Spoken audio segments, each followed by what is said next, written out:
سلام، همونجور که میدونید ما داریم برای آموزش کودک و نوجوان یه سری روش‌های جدید رو امتحان می‌کنیم. برای مثال خود من باید سعی کنم که مثل کودکان کارتون ببینم، انیمیشن‌های مختلف رو تو یوتیوب دنبال کنم. چرا؟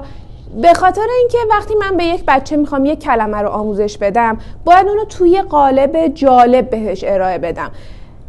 من خودم سعی میکنم با دنبال کردن یک سری انیمیشن ها و کارتون های مختلف تیکه کلام هایی رو جمع آوری کنم و در اختیار کودکان قرار بدم که بتونن به صورت روزانه و عادی ازش استفاده کنن. در نظر داشته باشید که آموزش زبان به کودک و نوجوان متفاوته.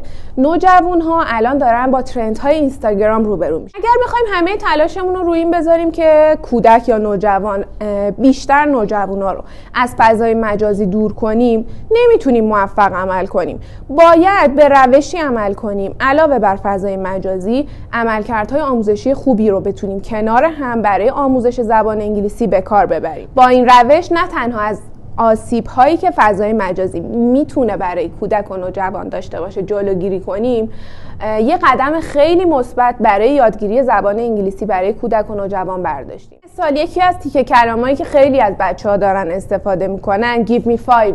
ما همین روش رو میتونیم برای نوجوانامون استفاده کنیم. به چه صورت؟ الان بچه‌ها یا نوجوانا خیلی دنبال انیمه های کره ان. وقتی که ما این انیمه ها رو در میاریم برای آموزش، فکر میکنم که یکی از روش‌های جالب میتونه براشون این باشه که خودشون جای اون شخصیت ها قرار بگیرن و از اون تیکه کلمات به صورت روزانه استفاده کنن. یکی از روش‌های من استفاده از انیمه ها برای آموزش زبان انگلیسیه.